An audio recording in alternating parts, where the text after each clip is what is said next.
এটা যদি মুহাম্মদের আদর্শ হয়ে থাকে, মুহাম্মদ সাল্লাল্লাহু আলাইহি ওয়াসাল্লামের জীবন আদর্শ যদি এটা হয়ে থাকে, তাহলে পৃথিবীতে কোনো হুজুরের এই অনুমতি নেই বা এই অধিকার নেই, যারা বেনামাজি, যারা নামাজটাকে ইচ্ছাকৃতভাবে ছেড়ে দিয়েছে, এরা যখন মারা যাবে, এদের কবরে যখন রাখা হবে, তখন বিসমিল্লাহি ওয়া আলা মিল্লাতি রাসূলিল্লাহ এই দোয়া পড়তে পারবে না তারা। কারণ আজীবন রাসূলের বিরুদ্ধাচরণ করা হয়েছে, রাসূলের বিরুদ্ধাচরণ করেছে, রাসূলের চরিত্রের বিরুদ্ধাচরণ করেছে। মৃত্যু পর্যায়ে যখন চলে যাবে, কোনো হুজুর এই অধিকার রাখে না, তখন বলবে বিসমিল্লাহি ওয়া আলা মিল্লাতি রাসূলিল্লাহ, যে তোমাকে আমরা রাসূলের মিল্লাতের উপর রেখে গেলাম। এ কি আসলে রাসূলের মিল্লাতের উপর ছিল? রাসূলের মিল্লাতের উপর ছিল না। তাহলে কেন আপনি বলবেন এটা? ওয়া'বুদ রাব্বাকা হাত্তা ইয়াতিয়াকাল ইয়াকিন। হে মুহাম্মদ, আপনি আপনার দেহে শ্বাস থাকা অবধি আপনার রবের ইবাদত করে যান।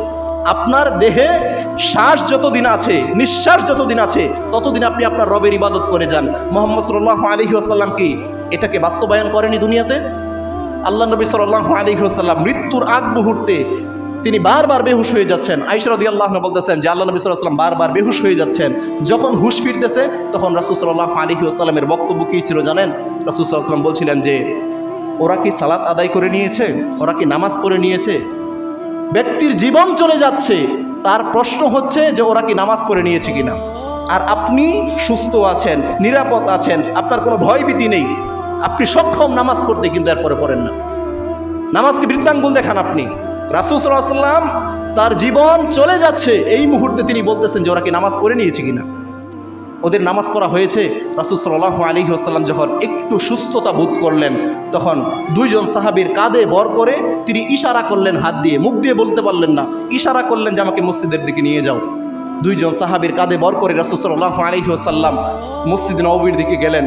আয়েশা রাদিয়াল্লাহু আনহা বলতেছেন যে আল্লাহ নবী সাল্লাল্লাহু আলাইহি ওয়াসাল্লামের এই চিত্র, এই দৃশ্যটা আমার চোখে এখনো ভাসে, যে রাসূল সাল্লাল্লাহু আলাইহি ওয়াসাল্লামকে দুইজন সাহাবী কাঁধে ভর করে নিয়ে যাচ্ছেন, রাসূলের পাটা জমিনে হেসড়িয়ে হেসড়িয়ে যাচ্ছেন, তিনি হেঁটে হেঁটে যেতে পারছেন না।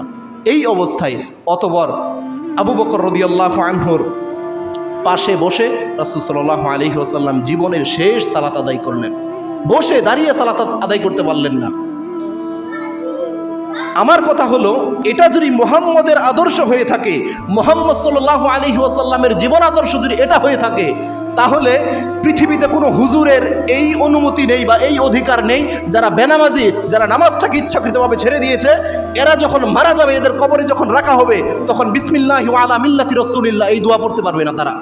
কারণ আজীবন রাসূলের বিরুদ্ধাচরণ করা হয়েছে, রাসূলের বিরুদ্ধাচরণ করেছে, রাসূলের চরিত্রের বিরুদ্ধাচরণ করেছে।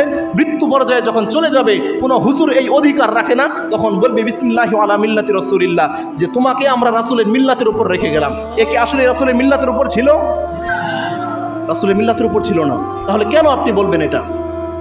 এজন্য স্পষ্ট কথা যেটা, সেটা হচ্ছে যারা আজীবন ধর্মের বিরুদ্ধাচরণ করেছে, ধর্মকে বৃত্তাঙ্গুলি দেখিয়েছে, মৃত্যুর পরে এদের ধর্মের কোনো প্রয়োজন নেই, এদেরকে ওই কুকুর শিকালের মতো দাফন করে দিতে হবে। এটাই হচ্ছে ইসলামের নির্দেশনা, এটাই নির্দেশনা। আপনাকে বারবার বলা হচ্ছে আপনি কেন এই সেদিকে ভ্রুক্ষেপ করেন না, কেন ভ্রুক্ষেপ করেন না? নির্দেশ কি এগুলো আমার? আমি যে এত কঠোর ভাষায় বলতেছি, এটা কি আমার, নাকি আল্লাহ সুবহানাহু ওয়া তাআলা এর চাইতেও ধমক দিয়ে আপনাকে বলেছেন সালাতের ব্যাপারে? আপনি যখন পরকালীন জীবনে লাঞ্ছিত হয়ে যাবেন, জান্নাত থেকে মাহরাম হয়ে যাবেন, জাহান্নামে যখন জ্বলবেন, তখন আপনাকে যখন প্রশ্ন করা হবে কি জন্য জাহান্নামে আসলে, কোনো অ্যান্সার থাকবে না। তখন অ্যান্সার একটাই, যে আমি দুনিয়াতে নামাজে ছিলাম না, নামাজ পড়ি নাই। ক্বালু লাম নাকু মিনাল মুসাল্লিন, দুনিয়াতে নামাজি ছিলাম না, নামাজের অন্তর্ভুক্ত ছিলাম না, বিধায় আজকে জাহান্নামে জ্বলতেছি।